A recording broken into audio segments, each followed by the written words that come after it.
Қазақ баланың санында қамшы арқылы білген. Қанша балаң бар деген сұрақ қойылмау керек.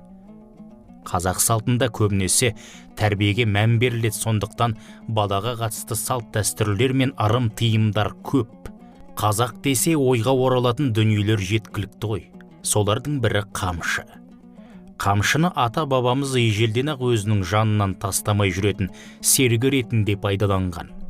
Қамшының атқаратын қызметі біреу ғана емес, әмбебап. Қамшымен ат көлік мал айдауға болады, онымен адам өзіне төніп келген қауіп қатерден де қорғана алады.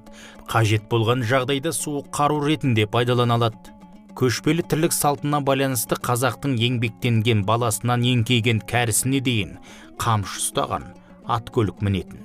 Әркімнің өзіне лайық, өзіне тән қамшылары болады. Атқа мінгенде қолында, қонышында, білегінде, белінде, тақымында, ерінің алды-артында, үстінде ілулі тұрады. Кейде тіпті қарбалас сәтте ауызға да көлденең түстейді.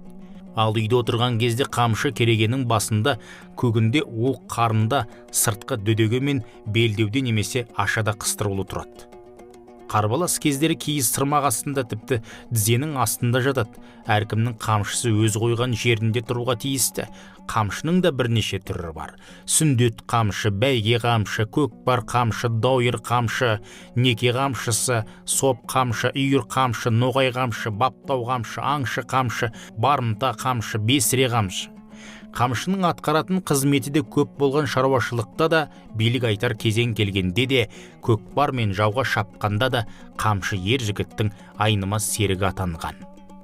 Ал қазіргі кезеңде қамшыны тек мұражайларда кездестіреміз деп айтпасақ та, екінің бірінде бар, әр үйдің төрінде ілулі тұрады деп айта алмаспыз. Мүмкін заман ағымының жаңарғандығына, аса көп қажеттіліктің туындамауына байланысты болар.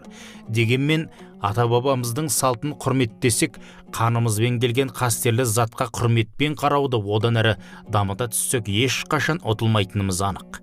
Қамшы биліктің символы.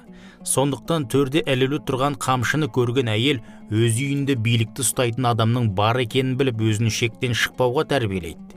Қазақ қанша балаң бар деп сұрамаған. Наным сенімге байланысты баланың санын айтпайды. Тіл көз бар, сұқ бар деп сыртқы күштердің жамандығынан мейлінше қорғануға тырысқан. Баласы шетінеп кетеме деп қорқуы мүмкін. Сондықтан баланың санын білу үшін сол үйдегі кереге басында ілулі тұрған қамшының санына қарай бала санын анықтаған. Сонымен қатар ол балалардың ұлы мен қызының да қамшының жасалу жолына қарай біліп отырған.